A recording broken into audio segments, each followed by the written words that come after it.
Hey guys, tonight we tumble into the tipsy footsteps of Dionysus, the god who probably should have stopped at 2 goblets. You find yourself standing on the edge of a sun-drenched vineyard where the grapes hang heavy and the air is a heady mix of crushed thyme, ripened fruit, and that warm dusty smell that clings to Mediterranean afternoons. There's a donkey tied to a fig tree, chewing like it's on union break. And somewhere in the distance, a flute plays a tune that's either ancient or very drunk. You hear a splash, then a laugh that sounds like it tripped over itself. You step between 2 tangled vines and there he is, Dionysus himself, reclining inside a massive clay vat full of wine. He waves at you with a half-eaten cluster of grapes. His crown of ivy is askew and a toga is doing its best to stay on his shoulder, but failing like a first-time toga wearer at a college party. So, before you get comfortable, take a moment to like the video and subscribe, but only if you genuinely enjoy what I do here. And hey, while we're about to spiral into this very sideways myth, drop your location and the time down below. Let me know if you're drifting off at 8 p.m. or fighting sleep at 2 in the morning. Now, dim the lights, maybe turn on a fan for that soft background hum, and let's ease into tonight's journey together. You approach the vat with caution because, frankly, it looks like it might be sentient. Dionysus grins at you and sloshes some of the wine in your direction. Come to celebrate? He asks, voice thick with fermented joy. You ask what he's celebrating.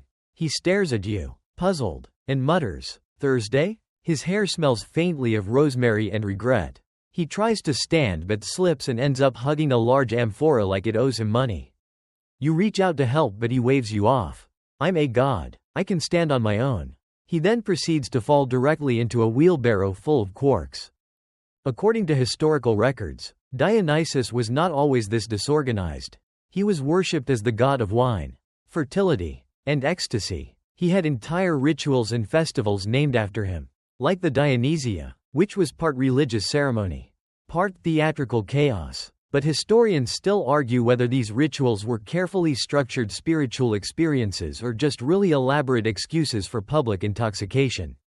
The vat gurgles beside you, and Dionysus lifts a hand, examining it as though he's just noticed fingers are a thing. Have you ever seen a grape turn into a goose? He asks. You say no. He nods solemnly. Me neither. Let's keep it that way. Suddenly, he gets serious. I was supposed to ascend today, he says, blinking up at the sky like he lost something in it. There's this whole schedule, right? I turn fully divine at sunset. Get a cloud-shaped invitation. Ride a leopard into Olympus. He looks around. But I had a little wine to celebrate. Then a little more. Then a satyr named Phil convinced me to play chariot pong with Poseidon's dolphins. Things got weird. You blink. He continues. I think I might have turned the dolphins into goats. Or the goats into dolphins. Either way, someone's mad. His eyes widen. I forgot the chariot. He smacks his forehead, then grabs a loaf of olive bread and shouts at it like it's a walkie-talkie. Bring the chariot to me, now. He listens for a moment, then drops the bread and whispers. It's not working. Somewhere in the grapevines, a rooster crows, clearly confused about the time of day. You notice that Dionysus is now trying to braid his own beard. The ivy in his crown wriggles slightly like it's had enough. Quirky side note, in older depictions, Dionysus was shown as a mature, bearded god, often somber and regal, but in later versions, particularly those from Hellenistic and Roman periods, he was reimagined as a youthful, effeminate figure, perpetually relaxed and often lounging half-naked with a cup in hand. Art historians still argue whether this shift was a change in religious significance or just a trend in aesthetic preferences.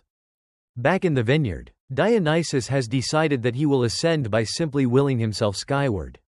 He climbs onto a barrel, holds out his arms, and shouts, "Up!" Nothing happens. Up. Still nothing. Do the wings usually take a minute? He asks. You shake your head. He hops down. Maybe I need a snack. Do gods need snacks? Probably not. But I'm a generous deity. I'll allow it. He pulls out a pomegranate and offers you half. Eat this. It might be cursed, but also it might be just a fruit. That's the fun of it. As he eats, he pauses and sighs. It's hard being fun all the time. Mortals expect parties and miracles and free wine. But what if I just want to sit in a hammock and hum to bees? You nod slowly. Not sure how to respond. He nods too, as if you've said something very wise. Yes, exactly. That's the spirit. We need more of you in Olympus. He looks around. I had a chariot, and leopards, and maybe some backup dancers. What happened to them? You suggest retracing his steps. He agrees, but not before downing the last gulp of wine in the vat. Fuel, he explains. Then he trips over his own foot and lands face first into a basket of figs.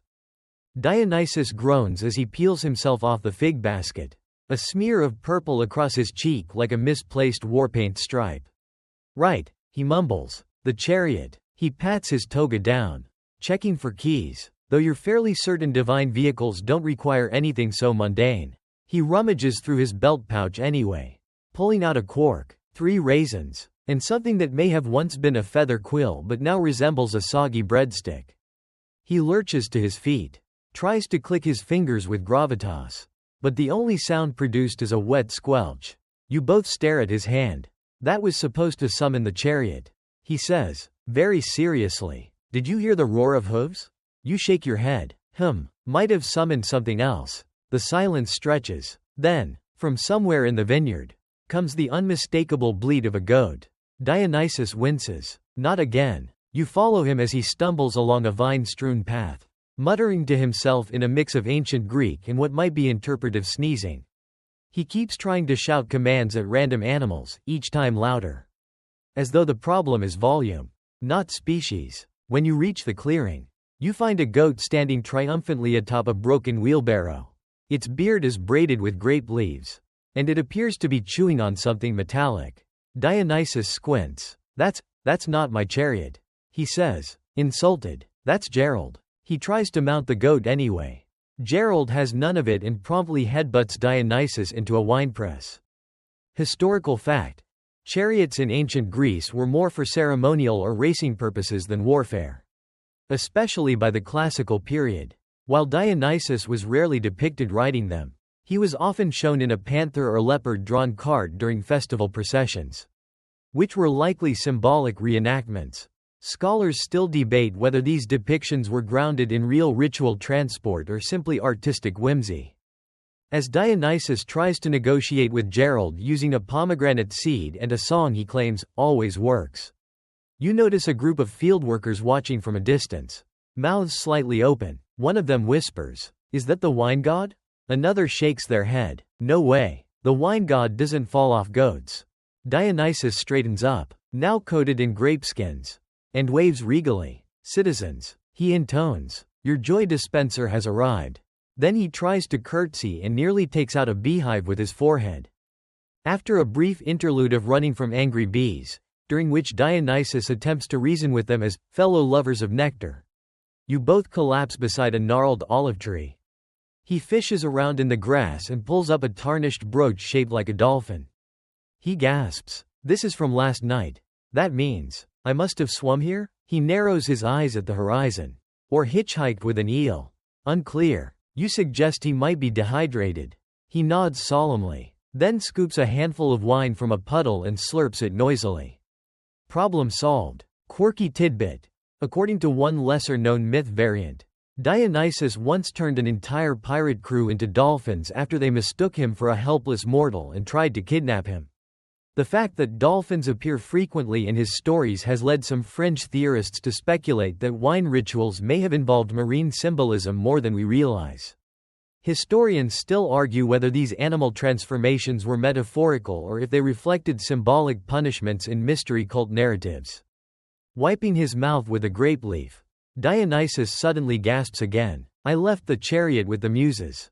He jumps up, trips over a snail, and declares, "To Mount Helicon. You mentioned that Mount Helicon is several days' journey." He blinks. "Is it?" Feels closer. Then he looks around. "Unless this is Mount Helicon." He gestures vaguely at a chicken coop. "Is that Calliope's hut?" "It isn't." Still, he insists you investigate, and together you push open the creaky wooden gate. Inside is a single grumpy rooster and a lot of feathers. Dionysus bows to the rooster. "Lady of epic verse," he says. The rooster pecks his sandal. "She's testy today." You gently pull him away before the situation escalates into what would surely be the least dignified divine standoff of the century. As you wander further down a dirt path, Dionysus becomes contemplative. Being a god isn't all miracles and festivals. You know, there are schedules, expectation, so many libations. He pauses. Although, I suppose I made that last one mandatory. He looks at you, eyes bleary but suddenly serious. I just wanted to be a little wild. Break the mold. That's what they say, isn't it? That I was born from Zeus's thigh like some wine-soaked emergency. He ponders. I never got a normal cradle. Just a leg. For the record, that part is true. According to myth, after Dionysus's mother Semele perished, Zeus rescued the unborn child by sewing him into his thigh until birth. This strange divine C-section is one of the few universally agreed upon parts of the Dionysian mythos. Dionysus sniffles, then brightens. Anyway, where were we? Chariot. Right, maybe I left it at the festival. He nods. There was a festival, with olives. And snakes? He squints at you. Were you there? You say no. He frowns. You sure? I gave a speech about frogs. Got a standing ovation. One guy cried. You do not doubt this. As the sun slants lower through the trees and the vineyard glows amber, Dionysus finally concedes defeat for now. Perhaps the chariot has gone on without me.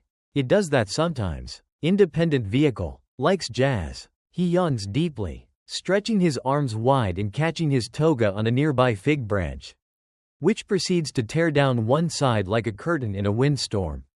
He doesn't notice. I will try again tomorrow, he says, or possibly in a few hours. Time is a tricky grape. He flops onto the grass beside you and begins humming what may be a lullaby or a battle hymn played backwards. You find yourself strangely relaxed. At your side, the god of wine curls around a basket of cheese and sighs contentedly. It's good to have company when the world is spinning, he murmurs, especially someone who doesn't ask too many questions. Dionysus wakes up to the sound of clapping. Not dramatic, not divine, more like the sarcastic rhythm someone might use when a child knocks over a fruit stand. You both look up to see a line of mortals in tunics and dust-caked sandals, gathered around a low stone table under an olive tree.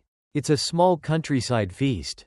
Nothing too glamorous. A few clay dishes, some lentils, 2 loaves of flatbread. One man appears to be using a wine jug as a percussion instrument, which Dionysus finds deeply inspiring. He blinks, rubs his eyes, and says, "This is my audience." He stands up and nearly steps into a bowl of pickled onions. "Behold, I have arrived." No one responds. One elderly woman squints at him, leans over to the man next to her, and whispers, "Is that the olive seller from Delphi?" Dionysus walks straight to the table and helps himself to a handful of olives, chewing like he invented salt. "These are divine," he says with his mouth full, which is ironic, considering he's technically divine himself. He offers you one. It's alarmingly briny. He smiles. You can't trust a feast unless it has olives. That's the rule. Very ancient. A young boy hands him a cup of water, which Dionysus accepts with great dignity, then promptly spits out. "Where is the wine?" he asks, mildly horrified. "Do you know who I am?" A woman at the far end of the table says. "Someone with no manners?" He tries to smooth things over by turning their clay jug into a golden goblet. It glows. The table gasps. Then the goblet sprouts tiny legs and walks away. Dionysus watches it go. That wasn't supposed to happen. Mainstream historians often note that Dionysus wasn't always welcome company. While he brought wine and joy, he also brought frenzy, rebellion, and madness. He was a god of boundaries, but also the god who blurred them. His worshippers were mostly women, especially in the countryside, and his rites were loud, ecstatic, and a little terrifying. Historians still argue whether the Bacchic frenzy was literal possession or symbolic emotional release. The feast continues. Dionysus now sits cross-legged in the grass, attempting to trade another enchanted object, a bronze mirror that reflects future hairstyles, for a jar of garlic dip. He loses the deal and somehow ends up with a pickled turnip. You hear him mutter, "Mortals have no taste for legacy." Suddenly, music starts, a reed flute, tentative and off-key. Dionysus perks up like a dog hearing a treat bag. "A band," he whispers. "Where there is a band, there is glory." The musician, a teenager with a patchy beard and even patchier rhythm, seems both terrified and thrilled that Dionysus is swaying to his tune. Dionysus begins clapping along, wildly off-tempo. Then he stands, grabs a fork, and uses it like a tuning fork against a rock.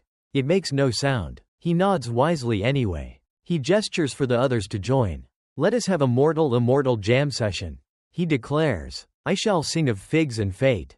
The older mortals exchange glances. The youngest start clapping. Someone produces a tambourine from under the table like this was all part of the plan.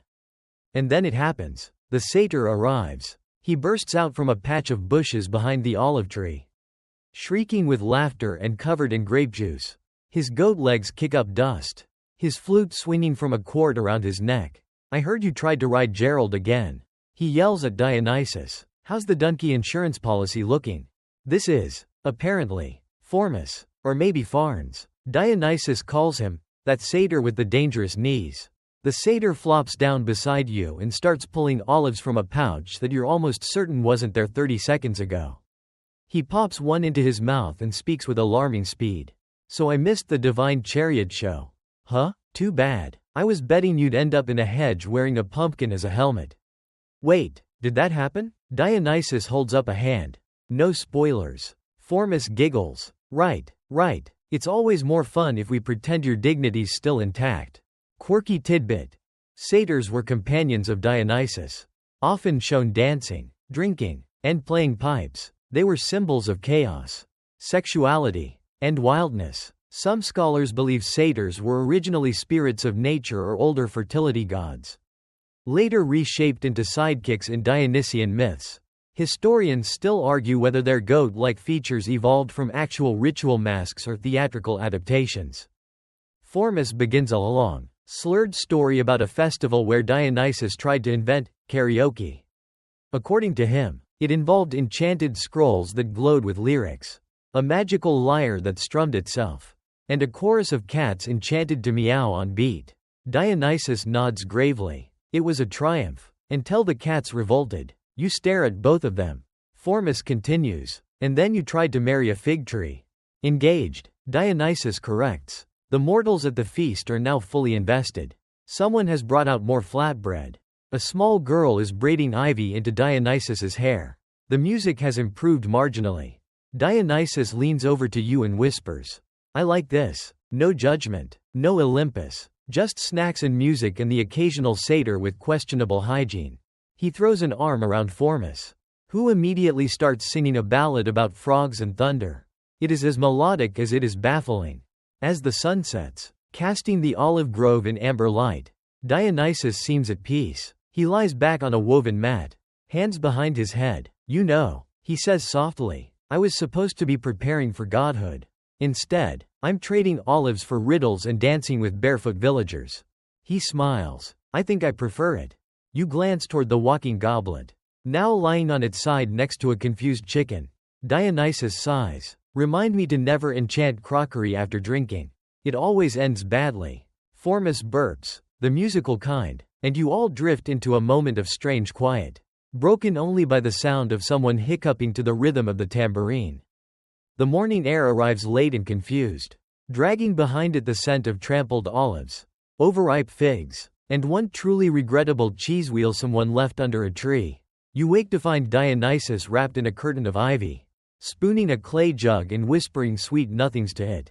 Formus is halfway up an olive tree, snoring in bursts and occasionally giggling in his sleep. You sit up slowly, careful not to wake the sleeping goat who has apparently claimed your foot as a pillow. Dionysus stirs. "Did we ascend?" he mumbles, rubbing his eyes with both hands. "Is this Olympus?" You tell him no. He sighs. "Thought so. My head still feels mortal." He rolls over and blinks at the scattered remains of last night's celebration. A half-sung song scribbled on parchment. A basket of grape stems. What appears to be a statue of Hermes wearing a hat made from bread crusts. Dionysus narrows his eyes. "Did we summon a new minor god last night?" You suggest he may have just decorated the statue himself.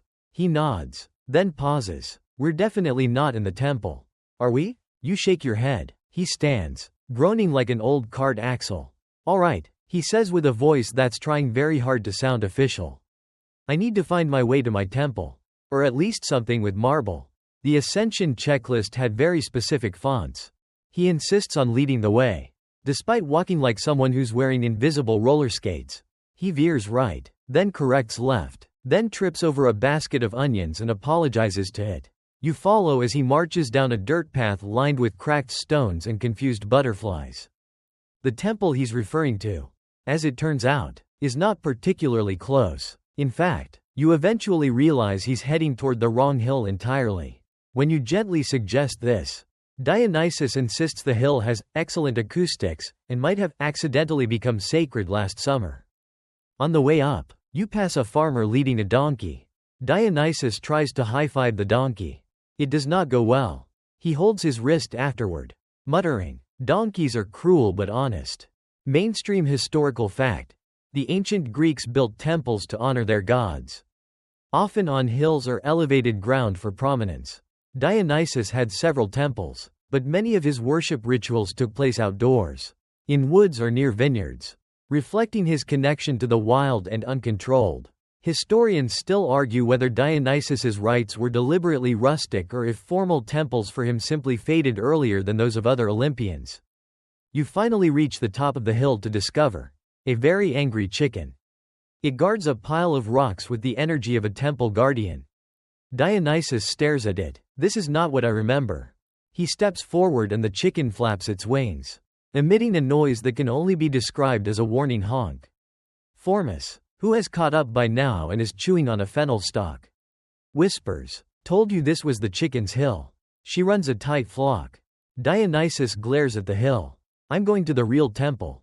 You turn back downhill. After a short walk that involves 3 wrong turns and 1 detour to admire a tree Dionysus claims once sang to him, you arrive at a flight of marble steps. Dionysus claps. Finally, you climb the stairs together, Dionysus holding onto your shoulder for balance. At the top is a small stone temple, white and plain, with vines climbing its columns. A statue of Dionysus stands near the entrance, though the sculptor seems to have gotten a bit artistic. The expression on the statue's face suggests it's halfway through telling a joke. Dionysus nods. "That's my, about to drop a pun, face." He approaches the altar inside and clears his throat. "All right, I've got until sundown to get this transformation started." He closes his eyes, raises his arms, and chants a phrase that sounds suspiciously like a recipe for stew. Nothing happens. He tries again. "Blessings, vines, bubbles of ambrosia. I call upon the powers of Olympus," and snacks. Still nothing. He opens one eye. "Did something sparkle?" "I felt a sparkle." Formus shakes his head. "That was a bee." Quirky mythological tidbit. Dionysus was not originally one of the 12 Olympians. In earlier traditions, Hestia held that spot. Over time, myths shifted and Dionysus took her place in many lists. Though some argue he was always meant to ascend, historians still argue whether this transition reflected changing religious priorities or evolving mythological narratives.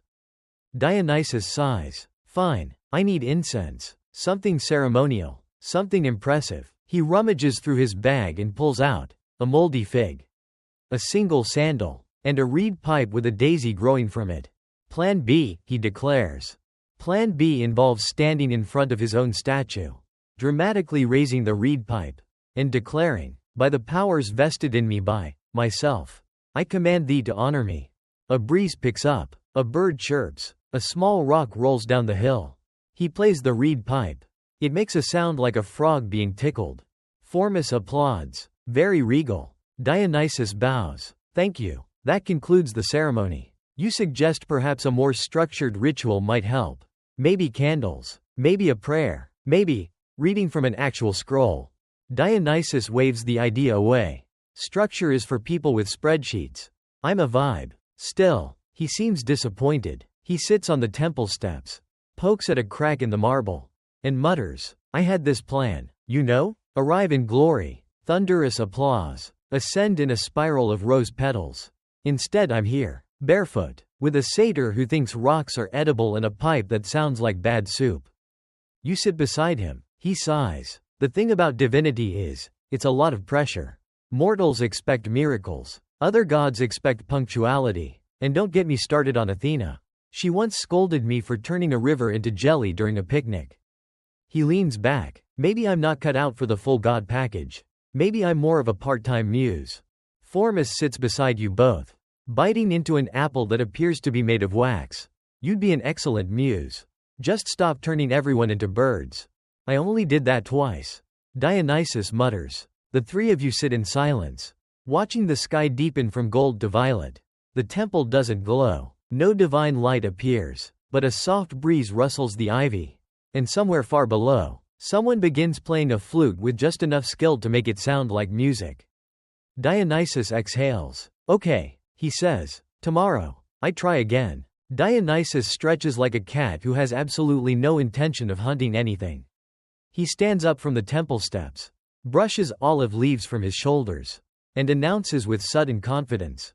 New plan. If the temple won't respond, maybe it's waiting for me to prove myself.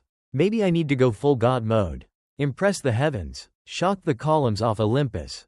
You ask him what that entails. He looks at you solemnly and replies. It means we need to find my backup temple. You don't recall any mention of a backup temple. Neither does Formus. But Dionysus is already striding downhill, nearly tripping over his own shadow, proclaiming, I built it last summer during a creative outburst. It's near a fig orchard. Possibly also near a bakery. I do my best thinking around carbs. The sun is hanging low and fat in the sky, casting long, warm shadows through the valley. As you follow him down the dusty path, he launches into an impromptu song about walking sticks, bees, and what he claims is the proper way to carry a thunderbolt. If someone ever loans you one. Along the way, he stops to pet a sheep. The sheep is unbothered. Dionysus declares it an oracle. The sheep sneezes. Prophecy, he says, nodding. Eventually, the group arrives at what can barely be called a temple. It's a circular arrangement of stones, some stacked, some fallen, some covered in enthusiastic but illegible carvings. A few half-melted candles stand in what might be an altar or might be an overturned beehive. Dionysus claps his hands. Ah, the temple of divine improvisation. It's a mess. Formus pokes one of the stones. It wobbles. This looks more like a picnic accident than a place of worship. I was going through a rustic phase, Dionysus says, completely unfazed. He steps into the center, raises his arms, and calls out, O forces that be, witness your party planner supreme. A silence follows. Then a squirrel barks from a nearby tree. Mainstream historical fact. Many minor temples and shrines in ancient Greece were maintained by local communities or individuals. Not just the state. These smaller sites were often used for household rites or regional festivals. Some cults of Dionysus included makeshift altars in woods and caves, especially during seasonal celebrations. Historians still argue whether these decentralized temples reflected a grassroots devotion or the god's resistance to rigid institutional worship. Dionysus tries again. I offer figs, music, and this particularly flexible stick, he says, holding up what is clearly a broken fence post. He spins around, throws it into the bushes, and waits. Nothing happens. He clears his throat. All right, time to summon divine energy the old-fashioned way. You ask what that means. He answers by pulling out a small bag of what appears to be dried herbs, scattering them into the center of the circle, and then breaking into what can only be described as interpretive dance. It involves a lot of hip wiggling, shoulder circles, and hand movements that vaguely resemble kneading invisible bread. Formus joins in, clapping in odd rhythms and singing about pine cones. A bird lands on Dionysus's head, perches for 3 seconds, then flies off in a huff. Quirky mythological tidbit. Ancient performances in honor of Dionysus, especially those at festivals like the city Dionysia in Athens, are believed to have been precursors to Western theater.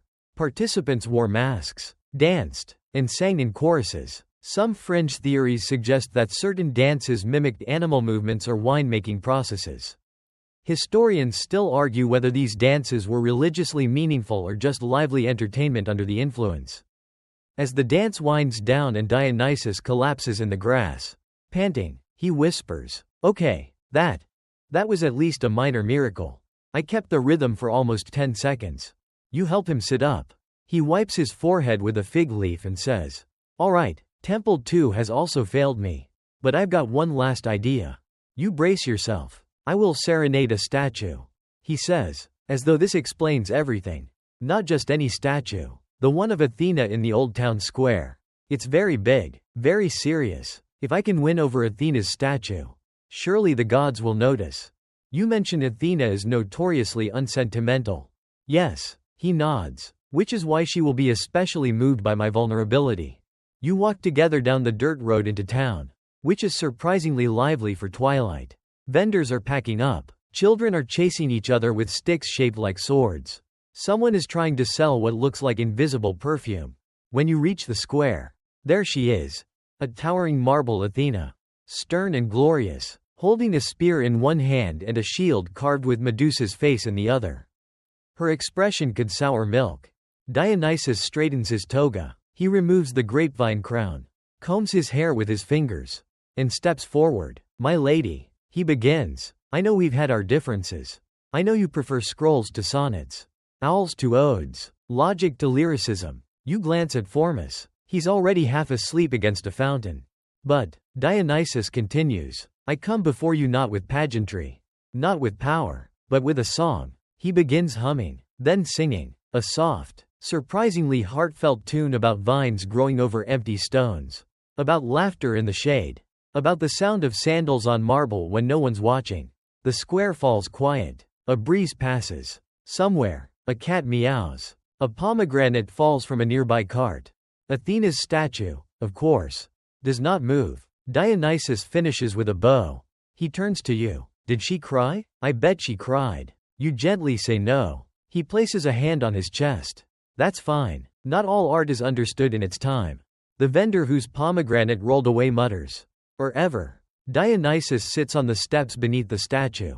I really thought that one would work. I even stayed on key for a bit.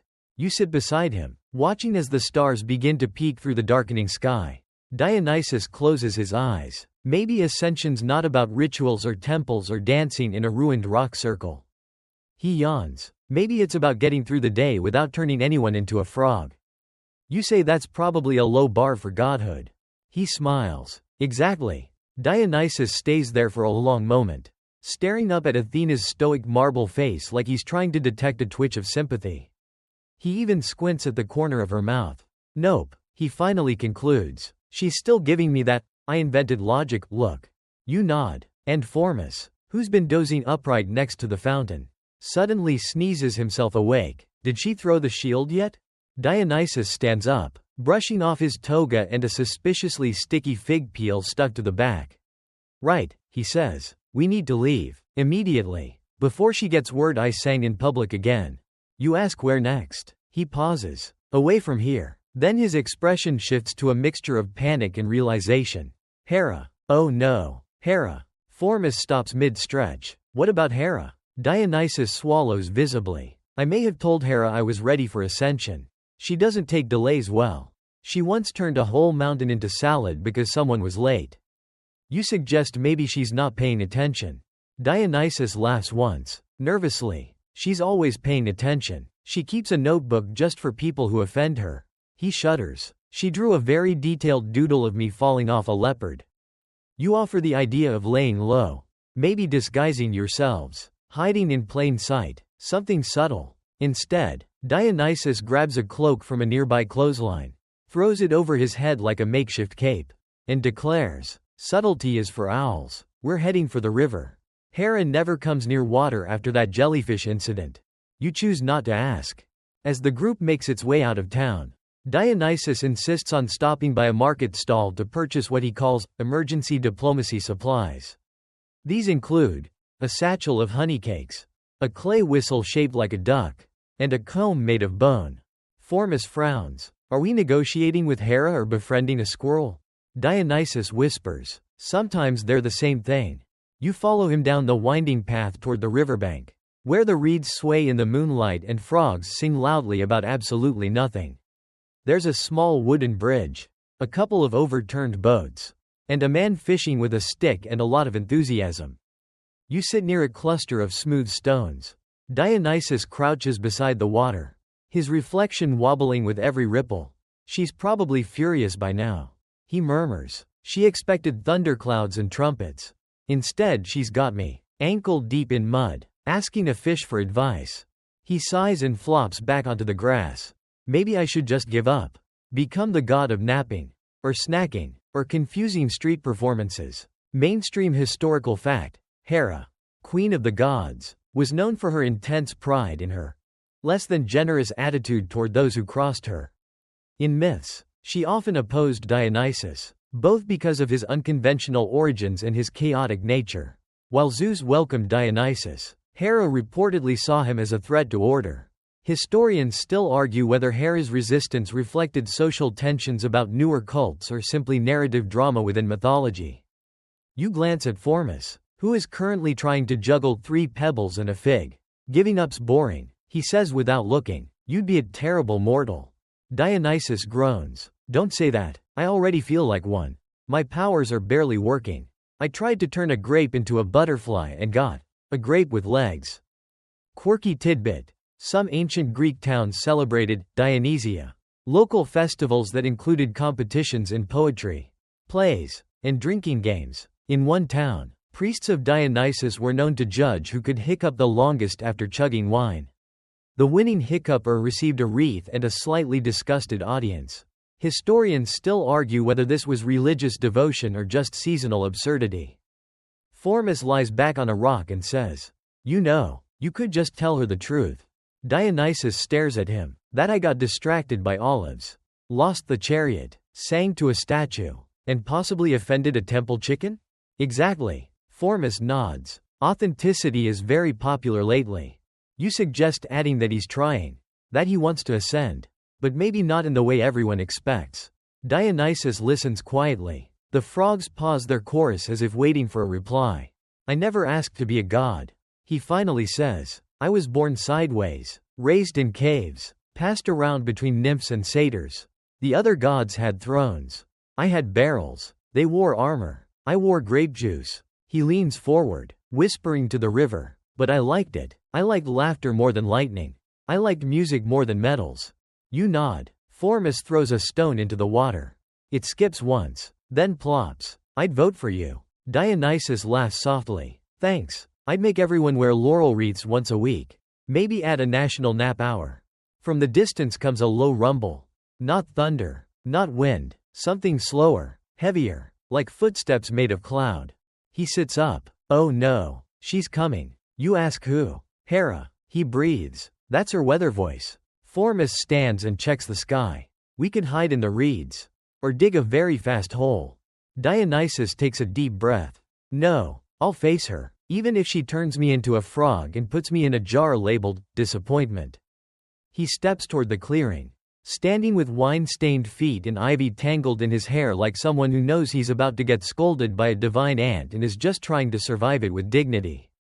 Then you all wait. The wind picks up. A branch creaks. A single golden feather drifts down and lands at his feet. Dionysus squints at it. Wait, that's not her. You look around. There's no storm, no shouting, just the sound of the river and the slight buzz of night insects. Then he sees it. A scroll. Glowing faintly, tucked into the fork of a tree branch. He reaches for it, reads it, sighs. She's delayed. Apparently she's dealing with Ares. Again. Formus chuckles. What did he do this time? Dionysus rolls his eyes. He challenged a statue to a duel. Got stuck in a vase. You laugh. And so does Dionysus. The tension breaks like a popped wineskin. Maybe this was the miracle after all. Not fireworks. Not divine chariots. Just a pause, a breath, a night by the river without judgment. I think I'll stay mortal a bit longer. He says, settling down on the grass. I like rivers. Dionysus dozes off briefly, murmuring something about fish wine and lunar olives. You sit quietly by the riverside, letting the frogs resume their theatrical croaking, each one sounding like it's auditioning for a chorus part. Formus skips another pebble, which lands with a splat directly on a patch of mud shaped uncannily like Socrates. When Dionysus stirs again, the stars have shifted, and the night has taken on that dreamy purple-black hue that makes everything feel like part of a painting. He stretches, then blinks at you with sudden clarity. Wait, I left something important in the labyrinth wine cellar. You raise an eyebrow. He nods. Yes, it's exactly what it sounds like. A maze, full of wine, and mistakes. Formus immediately perks up. I love that place. Great acoustics. Bad lighting. Without much explanation, you find yourself following Dionysus and the satyr back through the countryside. The path takes you past stone walls lined with moss and the occasional sleeping cow. Dionysus insists he remembers the exact way. Then he immediately leads you into a bramble bush. Eventually, you reach what looks like a vineyard grown over a hill. The grapevines twisted into thick ropes that stretch up a carved stone arch. Beneath it, a narrow tunnel descends into shadow. Above the arch, a weathered sign reads, "Property of Dionysus, no responsible mortals allowed." He leads you in. Inside, the air is cold and damp, scented like mildew and fermented cherries. The walls are carved with murals, scenes of festivals, dances, and what might be a bear playing the lyre. The floor dips and turns unpredictably. Dionysus hums to himself as he walks, occasionally stopping to sniff a wall or lick a stalactite. "Still fresh," he says once. You pretend not to see it. At the first fork, he goes left, then left again, then spins in place and goes right. Formus points at a carved goat symbol. "That's the shortcut," he says. Dionysus frowns. "That's the long cut. It leads to the room full of singing barrels." You take the shortcut. The tunnel opens into a vast chamber filled with wine casks stacked like oversized dominoes. Candles in wine bottles flicker lazily. A harp plays itself in the corner, plucking an extremely slow and vaguely melancholy tune. In the center of the room, a plinth with a dusty purple bottle on it. Dionysus gasps. There it is, the prototype. You ask what's inside. He smiles. "A failed experiment. I tried to create the perfect divine wine. Something so transcendent that even Athena would consider belly dancing. But it made everyone see backwards for a week." Formus touches the bottle. "Do not open it," Dionysus says quickly. "Last time it summoned 3 poets and a donkey that wouldn't stop reciting menus." Mainstream historical fact. In some ancient Dionysian rites, participants drank wine laced with herbs or mild hallucinogens. These were likely meant to induce altered states of consciousness or connect with the divine. However, records are sparse, and historians still argue whether these practices were widespread or limited to specific cults and festivals. Dionysus carefully lifts the bottle and blows the dust off the label, which reads simply, "Don't." He cradles it, sighing. "I made this during a lonely spring. Everyone else was fighting wars or building temples. I just wanted to create something beautiful. Something that felt like a nap under a fig tree. Something eternal." You watch him place it gently into a padded crate labeled, "Maybe later." As he turns, you ask why he needed to come back for it. "Because," he says, "if I'm going to ascend someday, I want to remember who I was before. Before the temples. Before the hymns. Just me, barefoot in a cellar, brewing trouble." Formus raises a finger. "Also, your chariot keys might be in here." You all look around. An hour of searching follows. You lift barrel lids, poke through grape-scented drawers, and discover a cabinet full of spoons shaped like various mythical creatures. Dionysus finds a scroll that reads, "Instructions for making wine that whispers secrets," then sets it on fire by accident. Eventually, under a dusty crate labeled, "Do not kick," Formus finds a golden ring of keys. Dionysus gasps and hugs him. "You magnificent hoofed riddle. Quirky detail." In several vase paintings, Dionysus is shown with symbols of power like a thyrsus, a pine cone-tipped staff, grapevines, and sometimes even keys. While no myth mentions literal chariot keys, fringe interpretations suggest these items may have symbolized access to altered states or gateways to other worlds.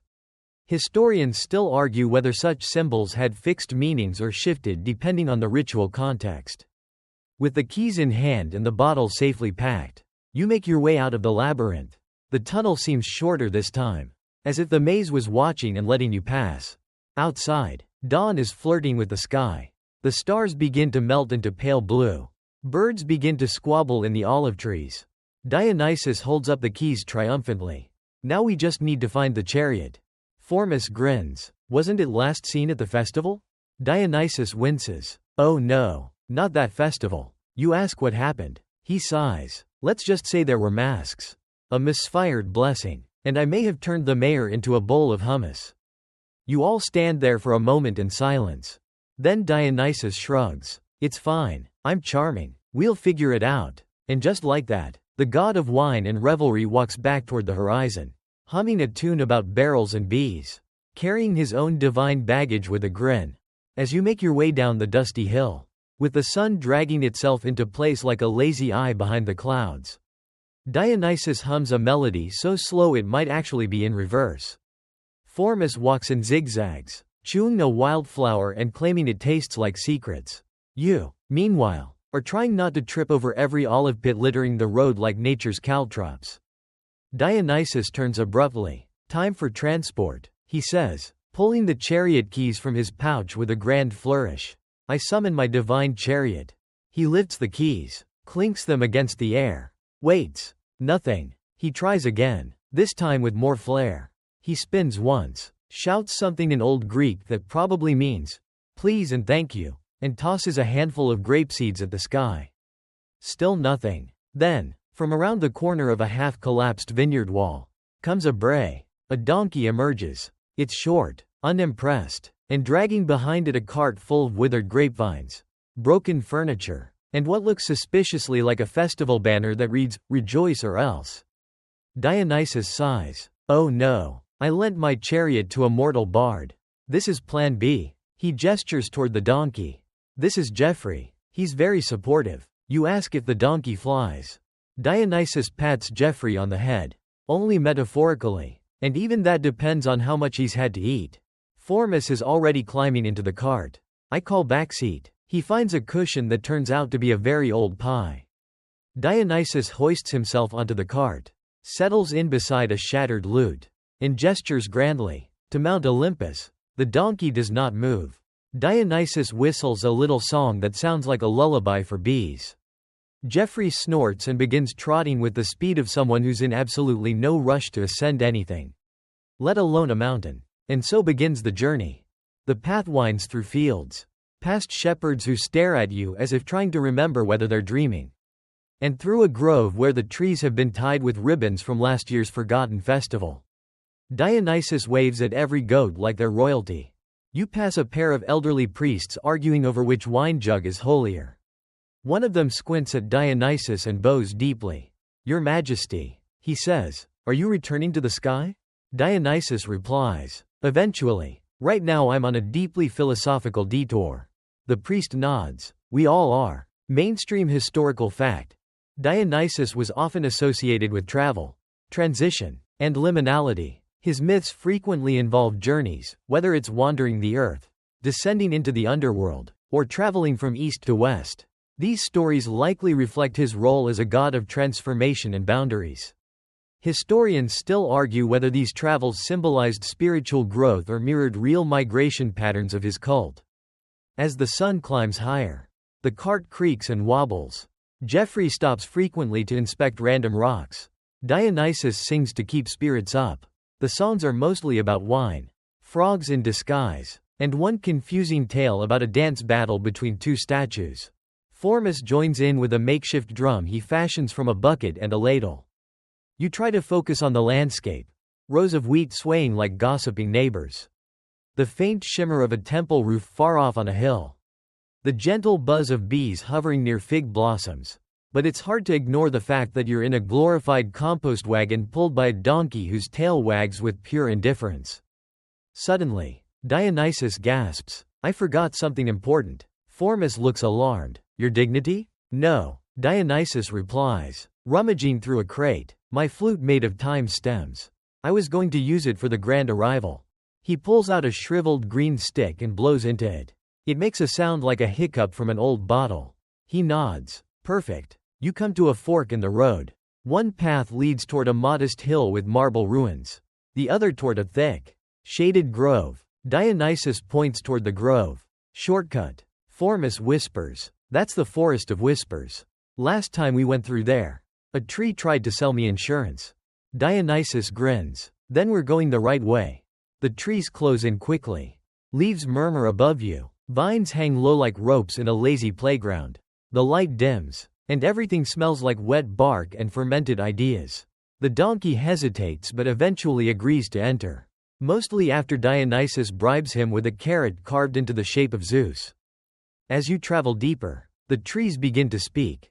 Not in words, in rhythms, in bird calls that echo your own footsteps, in branches that sway slightly off the breeze's timing. Dionysus holds up a hand.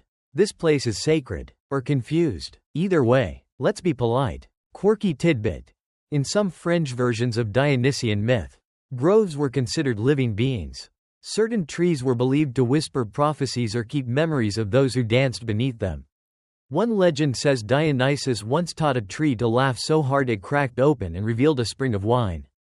Historians still argue whether these stories reflected real nature worship or playful storytelling added by rural cults. A rustle to your left. Then to your right, a low hum begins, like wind playing a harp made of moss. You glance at Dionysus. He's smiling softly. They're welcoming us, I think. Formus, wide-eyed, clutches a stick like a security blanket. You pass a tree with strange carvings, eyes, stars, spirals, and one that looks suspiciously like Dionysus doing a cartwheel. He says nothing but walks a little taller after that. Eventually, the forest opens, sunlight returns, a cool breeze greets you like a clean bedsheet. Jeffrey lets out a triumphant snort. You've emerged on the other side. And ahead, across a wide golden field, stands the last low ridge before Mount Olympus. From here, the mountain is a vague blue shadow rising into the clouds. Majestic and patient, Dionysus stretches his arms. There it is, my overdue appointment with godhood. Then he looks at Jeffrey. Then at the cart. Then at himself. And mutters, maybe I'll walk from here. Dionysus hops off the cart with the energy of someone who's just remembered they're technically immortal. His bare feet hit the dusty path. And he immediately regrets it. Hot stones, he mutters, tiptoeing like a cat over spilled tea. Formus slides off behind him, landing in a patch of wildflowers with a grunt. That was surprisingly smooth, he says. Then he realizes his left leg is tangled in grapevine and his right hand is still holding a stick shaped like a fish. Never mind. Jeffrey the donkey simply lowers his head and begins chewing on a shoe someone lost in the grass. Dionysus takes a long breath and gazes up at Mount Olympus. It doesn't look especially welcoming. The peak is wrapped in pale clouds. Its cliffs streaked with ancient stone paths and godly expectations. You can't help but notice how quiet the air has gotten. No birds, no insects, just the mountain, waiting. Dionysus places his hands on his hips. All right, time to ascend. He nods. All I have to do is get to the top. Perform the ritual. Accept the crown. Possibly explain why I'm 3 days late and smell like roasted figs. You ask if he's sure he wants to do it today. He turns to you. No, but the weather's nice, and I've already packed snacks. You set off together toward the base of the mountain. The grass gives way to dry soil. Pebbles slip underfoot. The trail isn't exactly marked, just a suggestion of a path. Bordered occasionally by broken amphorae and once, inexplicably, a harp buried up to its neck. About 10 minutes into the climb, Dionysus begins narrating his own progress. Behold, he says between breaths, the wine god begins his climb toward legitimacy. Formus rolls his eyes. You want me to throw rose petals or just walk silently behind you with a fan? Dionysus grins. You'd make a terrible fanbearer. Your arms are too sarcastic. They bicker lightly for a while, which helps pass the time. Mainstream historical fact. While Olympus was a real mountain in northern Greece, its mythological identity as the home of the gods made it sacred and unreachable in ancient times. No temples stood on its peak, instead, shrines were built around its base. Historians still argue whether Olympus represented a real divine dwelling or a metaphor for celestial rule and untouchable power. As the trail grows steeper, Dionysus's enthusiasm begins to droop. He pulls out a cluster of grapes and offers them around. Sustenance for the soul, he says, chewing with dramatic reverence. Then he chokes a little on the skin. Sour, very spiritual. You pass a weather-worn column half buried in a landslide. Dionysus stops to pat it. That's from my first party up here. He explains. I think it collapsed under the weight of a statue and 2 dancing boars. You decide not to ask follow-up questions. Eventually, you reach a narrow ridge. The wind picks up. Below, the world seems blurry and small. Villages are dots. Trees are smudges. Somewhere in the distance, a goat is doing something truly regrettable on a roof. Dionysus shields his eyes. Almost there. Then he trips. It's not dramatic. Just a clumsy little stumble. He falls to one knee. Catches himself. And then doesn't get up right away. You step forward. But he waves you off. I'm fine, he says. Just tired. He sits fully now. Hands on his knees. I thought this would feel more epic. Like music would swell. The clouds would part. But right now all I feel is dusty. Formus flops down next to him. Maybe godhood isn't a fireworks moment. Maybe it's a series of dusty climbs followed by long naps. Dionysus smiles. That's suspiciously wise. I read it on a rock. Formus replies. You sit with them in silence. The wind threads through your hair. Somewhere up the mountain, a distant gong rings. You all look at each other. Dionysus blinks. Did you hear that? You nod. He pulls out a scroll from his sash. Unrolls it. Squints. Oh, that's my divine reminder chime. I set it ages ago to go off whenever I got within 100 feet of ascension. He sighs. I forgot I enchanted that rock terrain. He slowly stands. Well, time to finish this. You climb again. The final path is lined with statues, some majestic. Others clearly abandoned mid-chisel. One appears to be a satyr giving a very aggressive thumbs up. Dionysus gives it a low 5. At the top, the plateau flattens into a stone platform with a circular mosaic in the center. Vines curl around its edge. The air is so still it might be holding its breath. A small pedestal waits at the far end. On it, a wreath of laurel leaves, shimmering faintly, and a goblet glowing softly with warm golden light. Dionysus walks forward slowly, each step measured. Then he stops, turns, and looks at you and Formus. Do I look divine? He asks. You nod. Formus gives him a sideways grin, like a drunk cloud with ambition. Dionysus laughs quietly, then faces the pedestal. He lifts the goblet, holds it to the sky, and says with complete sincerity, I accept the responsibilities, the chaos, the weird parties, and the unpaid poetry readings. I am Dionysus, god of wine, of madness, of joy, and of disappointing Athena. A breeze picks up. The vines around the platform twitch. The sky seems to shimmer. Then the goblet sneezes. No one moves. Dionysus sniffs it. Lavender. Odd choice. Quirky mythological detail. Dionysus was the only god known to die and return, making him a symbol of rebirth.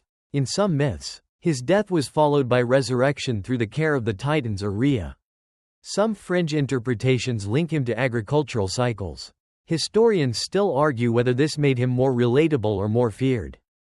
Dionysus sets the goblet down gently. Okay, maybe I'm not fully ready. Maybe I need to do this on my own terms. You ask what that means. He grins. It means I'm not drinking the glittery wine today. Then he removes the laurel wreath, places it back on the pedestal, and steps down. Formus whistles. Back to mortal chaos? Exactly, Dionysus says, arms wide. And maybe a sandwich. You all begin descending together. The mountain watching, the wind laughing, and the divine moment paused, just for now. The descent from Olympus is less majestic than you'd expect. Dionysus leads the way, kicking pebbles and muttering about sandwiches as if he's leaving a boring office meeting instead of a sacred divine coronation. Formus lags behind, collecting oddly shaped rocks and occasionally whispering compliments to them. You mostly try not to twist your ankle. Halfway down, Dionysus pauses at a boulder shaped like a crouching bear and declares, this is a sign. We need music. He reaches into his satchel and pulls out a bundle of grapevines tied around what appears to be the remains of a tambourine. With an expression of great seriousness, he begins plucking the vines like harp strings. It produces no sound. Formus steps forward, clears his throat, and begins singing an ancient-sounding tune. It's melodic, sure, but the words appear to be instructions for roasting olives. The tune draws attention. From the base of the mountain, several travelers glance upward. One of them claps, another waves. One throws a small wheel of cheese, which bounces off a rock and lands squarely in Dionysus's hands. He bows. See, he says, even when declining divinity, I still get tribute. Mainstream historical fact. Some of the earliest mystery cults formed around Dionysus. Offering initiates secret rituals that promised spiritual transformation and personal connection with the divine. These rituals were shrouded in secrecy, involving chants, music, and possibly mild trance states. Historians still argue whether the rituals were elite pathways to divine knowledge or simply ecstatic community events with great snacks. Back on the trail, you pass a weathered sign pointing in two directions. One marked, Sacred Bathing Spring. The other, Back to Town. Probably. Dionysus takes the spring path, calling behind him, Divinity or no, my ankles are killing me. You follow into a mossy ravine filled with steam. The air smells like hot rosemary and something slightly carbonated. The spring bubbles in a shallow rock basin. Dionysus strips off his toga, revealing another toga underneath.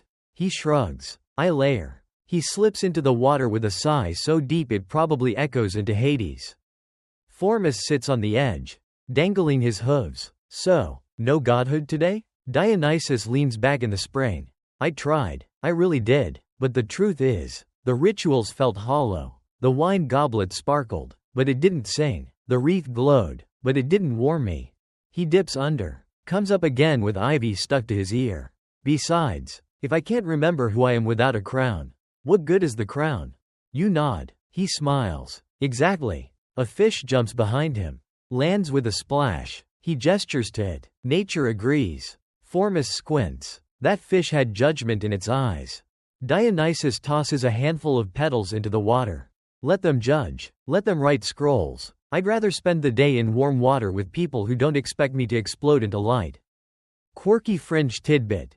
There's a lesser-known folktale that claims Dionysus once refused ascension for an entire decade because he fell in love with a mortal who ran a cheese stand. When the relationship ended over a disagreement about goat milk, he allegedly turned the rival cheesemaker into a wine barrel. Historians still argue whether this was symbolic of failed human attachments or just a particularly spicy piece of rural gossip.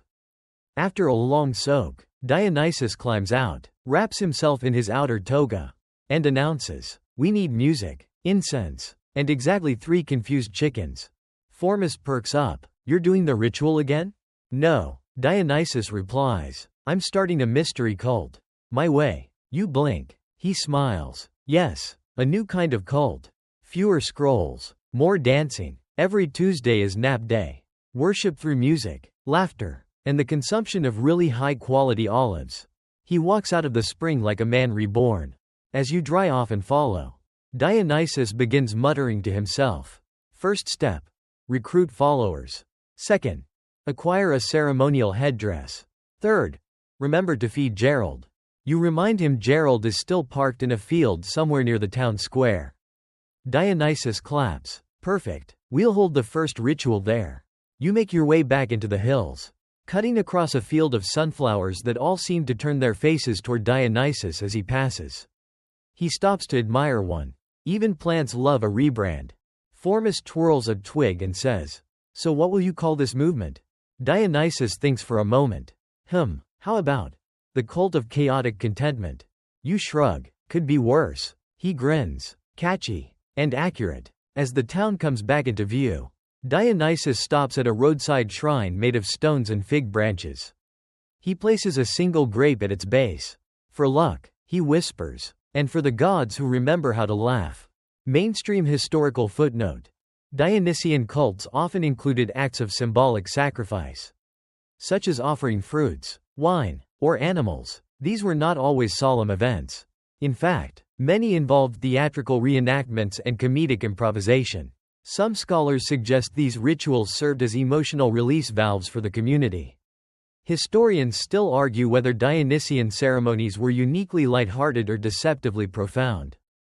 Back in the village, you find Gerald the donkey dozing beneath a fig tree. Formus starts tying ribbons to his tail in preparation for the new cult's inaugural march of casual chaos.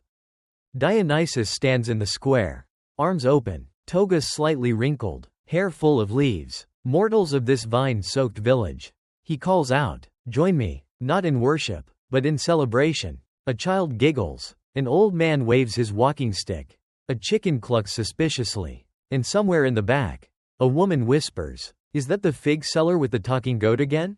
You smile. Dionysus bows, then walks into the square like he owns it, which, spiritually speaking, he probably does. You wake to a rooster perched on your chest. judging you with an intensity only possible from a creature that has never once understood personal boundaries. Formus is curled up inside a laundry basket, snoring like a flute with allergies. Dionysus? Nowhere in sight. Then, from the edge of the village square, comes the unmistakable sound of theatrical grunting. You peer out and see him crouched near the town fountain, both arms raised as if commanding thunder.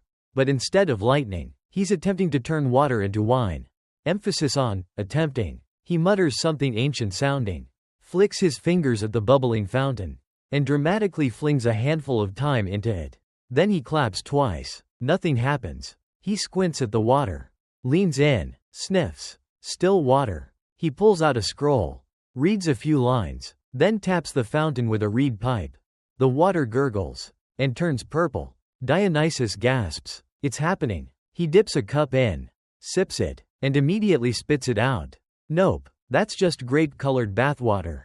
Formus stumbles over, yawning. Did it work? Dionysus hands him the cup. You tell me. Formus drinks, pauses thoughtfully, then says, tastes like disappointment with notes of rosemary. You suggest maybe not every miracle needs to happen before breakfast. Dionysus sighs. But think of the headline. Local god rebrands public fountain. Town celebrates with mild confusion. Mainstream historical fact. In several myths, Dionysus could perform miracles that transformed water into wine, trees into fountains of honey, and even earth into edible treats. These acts, while fantastical, were often symbolic of fertility and divine abundance. Historians still argue whether such stories were exaggerated parables or metaphors for the intoxicating influence of spiritual experience. The villagers begin to gather, watching with amused caution. One child asks if the fountain is safe to swim in now. Dionysus declares, safer than ever, unless you're a fish with self-respect. Formus decides this is the perfect moment to play his nose flute, which creates a sound that may or may not be causing nearby squirrels to flee. Dionysus turns to the small crowd. People of, he pauses and whispers to you. What's the name of this place again? You shrug. Formus mumbles something that sounds like, Phagopolis. Dionysus continues. People of Phagopolis. Today marks the founding of a movement. A gentle rebellion. A joyful disorder. Today, we begin the mystery cult of casual celebration. A few villagers clap. One man raises a mug and says, is there a uniform? Dionysus nods. Yes, it is whatever you woke up wearing. Formus adds, and mandatory snacks. Especially snacks. Dionysus agrees. You ask what the first ritual will be. He raises both arms again, points toward a market stall filled with clay pots, and declares, we paint pots with our dreams. Someone asks if dreams are meant to be literal or metaphorical. Dionysus shrugs. Yes. Quirky tidbit. Archaeologists have found ancient Greek pots painted with surprisingly humorous and absurd images, including one depicting a man drinking wine while riding a dolphin wearing a wreath. While many artworks had serious religious or mythological themes, some were clearly meant to entertain. Historians still argue whether these were part of sanctioned festivals or just ancient inside jokes. An hour later, you find yourself holding a pot covered in drawings of grapevines, stars, and what might be a chicken in a crown. Dionysus is beside you, dipping his brush into a bowl of ochre and humming a song that seems to have no words, just vowel sounds and satisfied sighs. The townsfolk join in. One elderly woman paints a sun inside a wine goblet. A boy draws a lion with sunglasses. Formus sculpts a lopsided amphora and names it, regret. Dionysus steps back to admire the chaos. This is divinity, he says, not marble thrones and thunder. But this, muddy fingers, laughter, the joy of making something ridiculous. You nod. He grins. You get it. Suddenly, a loud screech echoes from above. Everyone looks up. A bird. Not a regular bird, but the divine kind with feathers that shimmer like rain-soaked scrolls, circles overhead. It dives, drops a scroll, and soars away. Dionysus catches it, reads it. His smile falters. What is it, you ask? He hands you the scroll. It reads, Olympus requests an update. Your ascension is pending. Deadline. Sundown. No exceptions. Love. The committee. Dionysus groans. Of course they sent a bird. That's so Apollo. Formus leans in. What now? Dionysus holds the scroll between two fingers. Now we stall. Or, we improvise. You glance at the villagers. Now busy drawing eyes on lemons. Or maybe you tell them you're not ready. He looks thoughtful. Maybe I am ready. Just not in the way they expect. He paces. Fine. We'll host a ritual. One big ceremony. A joyful, ridiculous, utterly Dionysian act of sacred nonsense. And if Olympus doesn't like it, well, they can keep their laurel wreaths. He snaps his fingers. We'll call it the ceremony of pleasant refusal. Mainstream fact: in certain cities, Dionysian processions included mockery of authority, chaotic music, and parody of formal rituals. These celebrations were not just tolerated, but considered sacred. They blurred lines between worship and rebellion. Historians still argue whether this was a rare divine exception or a key feature of Dionysus's entire mythological identity. Formus claps. Brilliant, but I'm going to need more clay. Dionysus turns to the crowd. People of this town, tonight, we dance, not for Olympus, not for fate, but for the joy of existence and the refusal to follow instructions. A cheer goes up. You look at him, and he says, "Who says gods can't throw a proper party on their own terms?" By mid-afternoon, the square is a whirl of color and confusion. Someone has hung olives from a laundry line and declared it sacred. Children have painted their faces to look like leopards, though most resemble startled cats. A group of elders is debating which spice should be burned as incense.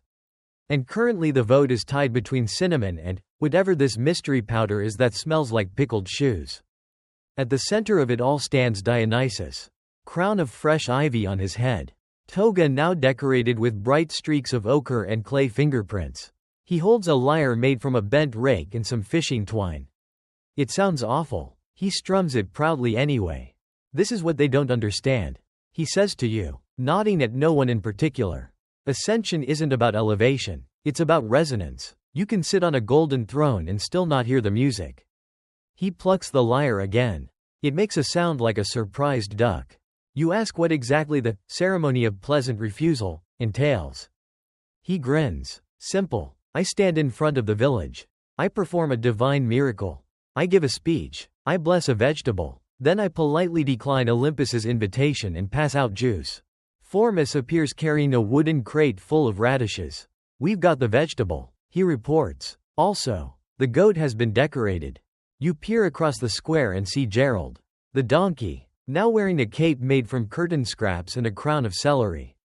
He does not seem thrilled, but he's tolerating it. Dionysus stretches his arms and sighs. All right, time to practice my miracle. He approaches the fountain again, muttering a revised incantation, and this time flicks a slice of lemon into the water. A pop of light, a bubble, a faint smell of honey and roasted thyme. The fountain shifts color. Not quite wine, not quite water. Something golden. He dips a cup, sips, and his eyes widen. It's tea, he says, warm and slightly judgmental. Formus tastes it. It reminds me of my cousin's wedding. In a good way. Dionysus nods. This'll do. Not quite divine intoxication, but charming enough to impress a nymph with low standards. Mainstream historical fact. Dionysus was known for his association with wine, but also for introducing exotic drinks and rituals from foreign lands. His cults often included beverages with herbs, spices, and resins to create altered experiences.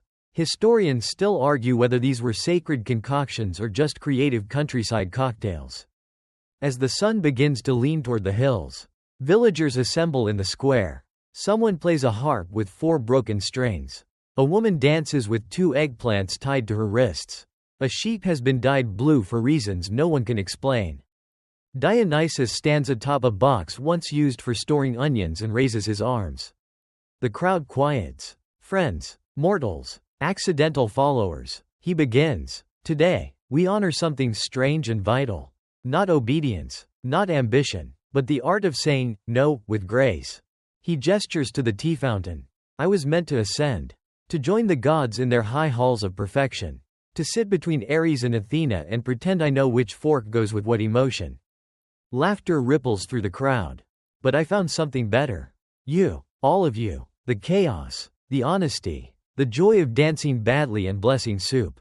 He steps down from the box, lifts a turnip, and gently kisses it. I bless this vegetable, he says, in the name of joy, weirdness, and not knowing what you're doing but doing it anyway. A light breeze lifts a few leaves into the air. One lands gently on his head. The crowd cheers. Formus wipes away a tear with a crust of bread. He's doing it, he whispers. He's actually not doing it. Quirky detail. In the coastal town of Naxos, ancient rites of Dionysus involved mock weddings, spontaneous performances, and unexpected blessings. Some villagers claimed he once turned a sack of onions into a choir. Historians still argue whether this was literal divine mischief or just very confusing poetry. Dionysus pours a cup of the golden tea and raises it to the sky. Olympus, he says, I am honored, I am grateful, but I'm busy. He drinks. A silence falls. Then, a soft rumble. Clouds above shift. The wind stills. A single petal falls from the sky. Everyone stares. Then, a scroll appears, floating gently downward. Dionysus catches it, unrolls it, reads, then laughs. What does it say, you ask? He reads aloud. Approved. Reluctantly. You're still invited to the meetings. Just don't bring your donkey. The crowd bursts into applause. Someone throws a handful of flower petals. A goat starts clapping, or maybe it's just stomping. Either way, the mood is triumphant. Dionysus bows. Let this be the first miracle of the mystery cult of casual celebration.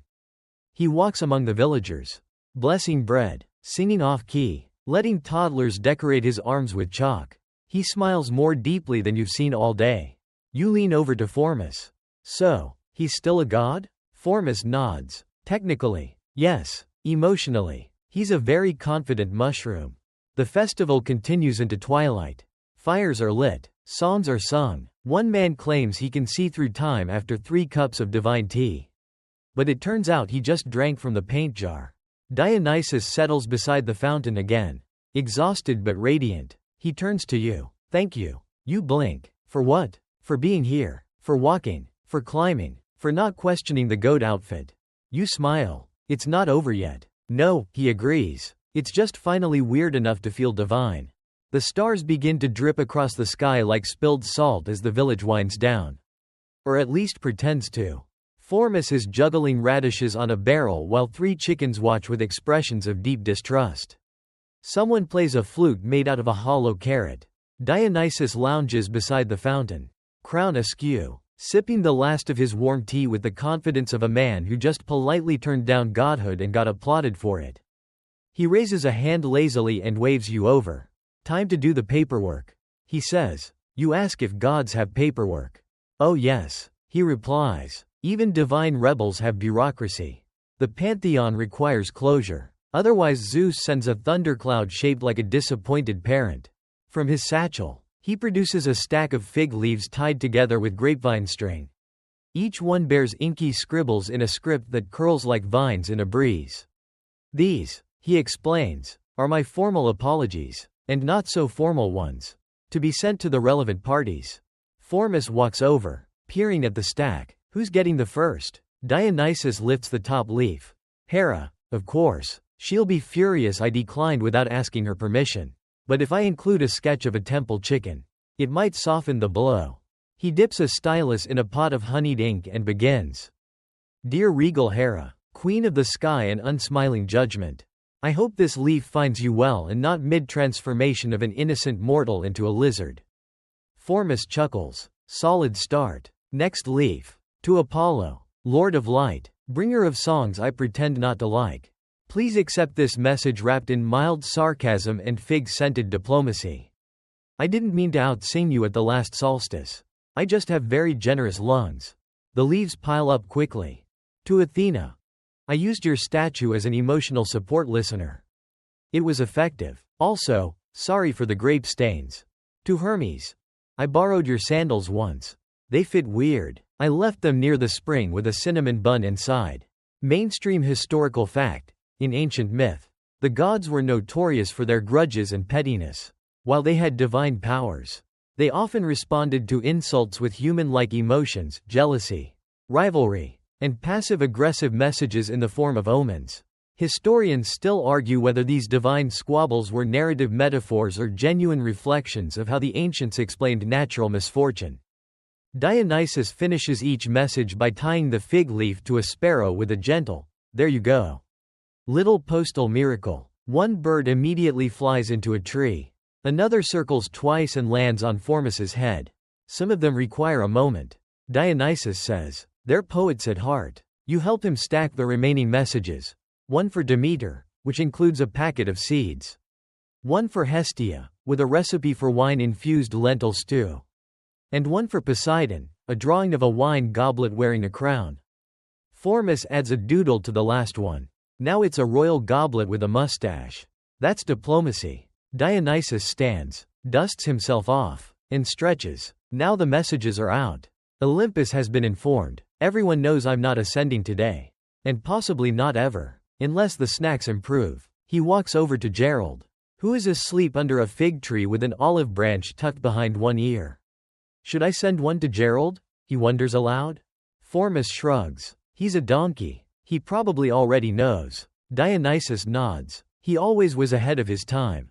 Suddenly, a flash of light zips across the sky. A thin silver ribbon, like a shooting star wrapped in tinsel. It loops once, then vanishes. You ask what that was. Dionysus tilts his head. Ah, that's Hermes acknowledging the apology.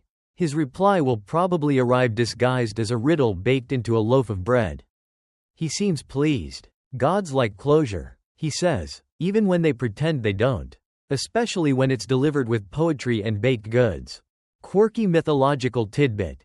Some rare inscriptions suggest Dionysian rituals included the recitation of humorous poems meant to mock other deities. Within sacred bounds, of course. This sacred teasing was believed to relieve tension and celebrate Dionysus's role as the boundary breaker among the gods. Historians still argue whether these practices were tolerated or secretly resented.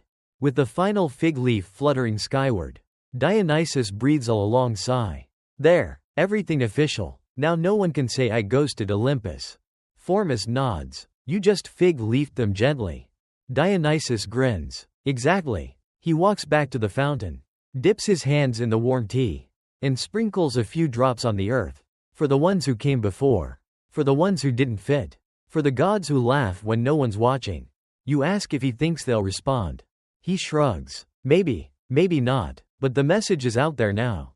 Like music, or rumors, or a pigeon wearing a crown. Night has settled softly over the village, wrapping it in warm shadow and flickering lamplight. The villagers have gone to bed. The fires burned low. Only the moon remains, quiet and full, watching. Dionysus leans back against the fountain. Now all that's left, he says, is to decide what we do next.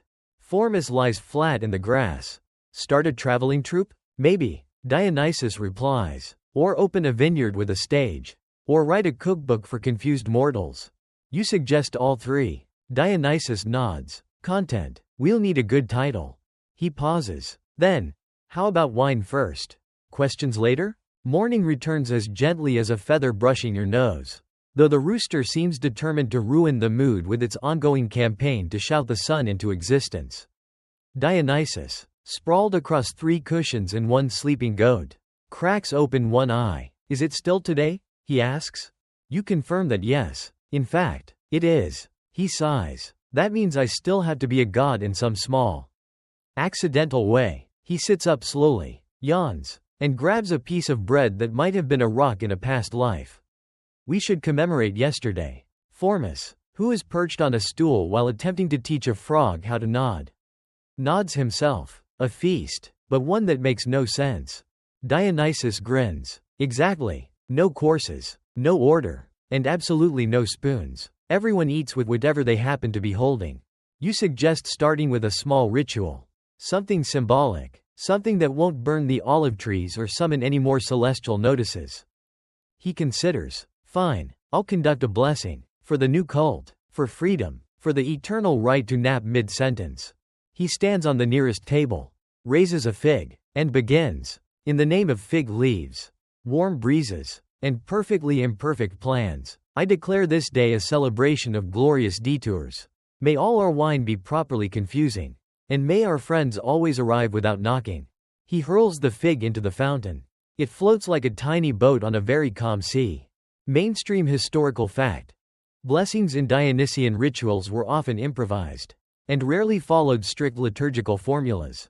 They mixed humor, food offerings, impromptu poetry, and ecstatic movement. Some were so spontaneous that no two versions of a ceremony ever looked alike. Historians still argue whether this lack of structure was intentional spiritual chaos or just divine playfulness. The villagers, now very much used to this new style of divinity, begin assembling plates of mismatched food. Flatbreads with pomegranate seeds, lentils mixed with honey. One brave soul brings a roasted onion shaped like a hedgehog. A young girl places a wreath made from mismatched leaves on Dionysus's head. He bows deeply. This is better than any golden crown. Someone starts playing music, a soft, off-tempo beat on what might be a half-broken drum and a lyre with only 2 strings. It's strangely beautiful in its irregularity. Formus appears beside you holding a scroll titled The Sacred Tenets of Doing What Feels Right at the Moment. He reads aloud. 1. If it feels joyful, it's sacred. 2. If it involves figs, it's probably a good idea. 3. Never argue with a well-dressed goat. You nod solemnly. These rules feel accurate. A traveler arrives, dusty and cautious, and asks if the god is available for a blessing. Dionysus obliges immediately, placing a grape on the man's head and whispering, "May your sandals never squeak in awkward silences." The traveler looks confused, then peaceful, then decides to stay for lunch. Quirky tidbit. Dionysus was the god of outsiders, those not easily categorized by the rigid social systems of ancient Greece. His followers included actors, foreigners, women, and wanderers. His rites gave voice to those rarely centered in traditional religious life. Historians still argue whether this made his cult subversive or healing, or both. Later, Dionysus gathers the cult, if you can call this sleepy, giggling group of cheese lovers a cult, beneath the old fig tree. Everyone keeps asking if I'll ascend. He says, if I'll sit on Olympus and behave like a proper god.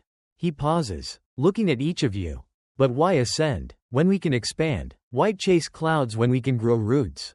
Formus claps, then sneezes, which somehow feels appropriate. Dionysus continues, so I propose we stay. We spread the word, not with scrolls, but stories, not with thunderbolts, but with dances, and poems shouted from rooftops, and overly spicy lentil stew shared between strangers. He looks at you. You in? You say yes, of course. Because by now, how could you not be? He raises his goblet, filled now with something that smells like mulled pears and distant applause, and shouts. To divine refusal, to sacred nonsense, to the god who didn't go. The cheer that follows isn't deafening, but it's warm, real, and slightly out of sync, which is perfect. Dionysus sets the goblet down. We'll start small, a wandering festival, traveling feasts, surprise blessings, a flute that sounds like a chicken. This will be our new mythology.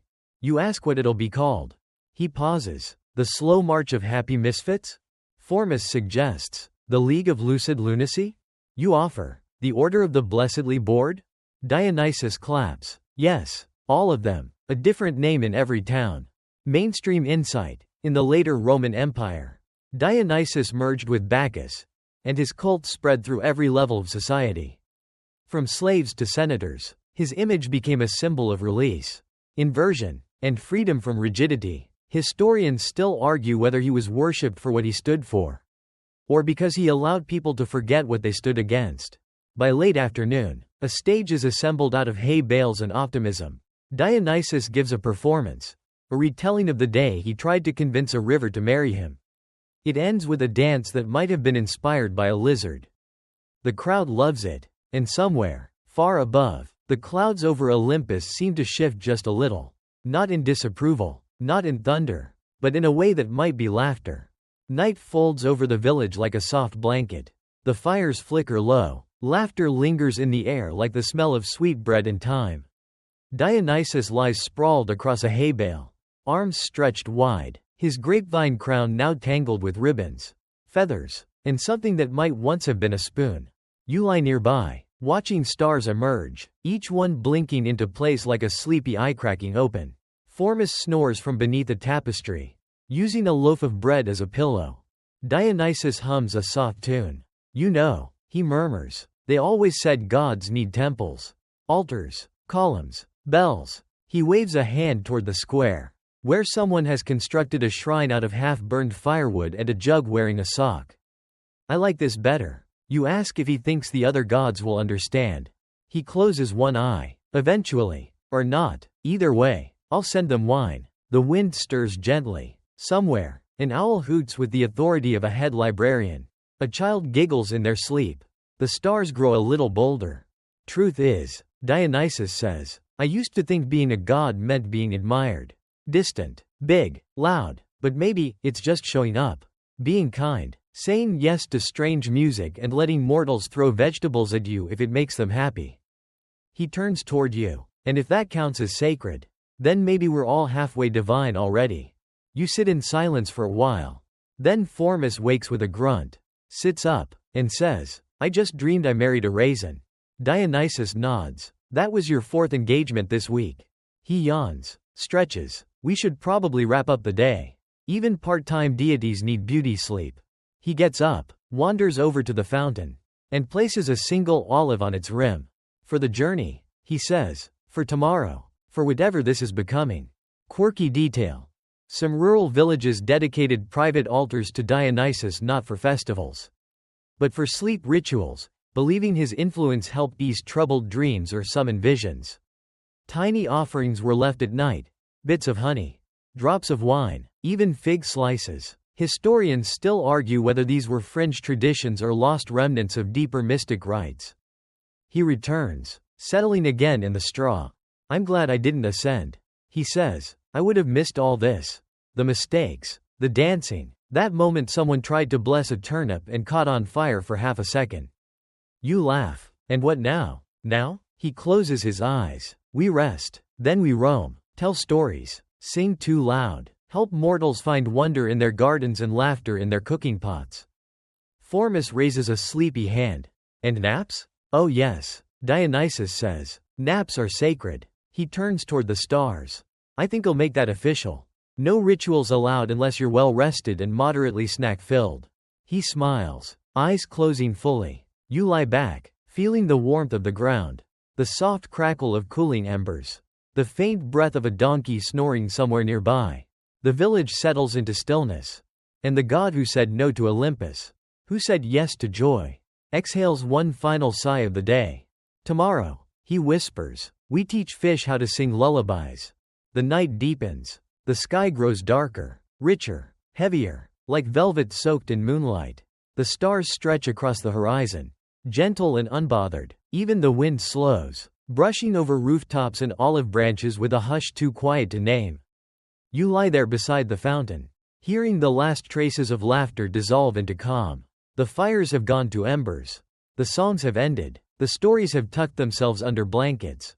Dionysus sleeps beside a half-eaten peach, one arm across his chest like he's guarding a dream. His breath is slow, steady, honest. There's no divine glow around him. No choir of stars, just a quiet presence. A reminder that even gods, especially gods, need stillness. Formus mutters something unintelligible about cheese wheels and destiny, rolls over, and begins snoring in a rhythm that nearly matches the chirp of night crickets. The earth beneath you is warm. The sky above you is deep. Your eyes feel soft now. Heavy, but not tired. Just ready, like curtains falling after a long play. In the distance, a donkey snorts in its sleep. Somewhere up on Olympus, a council of gods shuffles through scrolls, scratching their heads, wondering what to do with a god who chooses naps over lightning.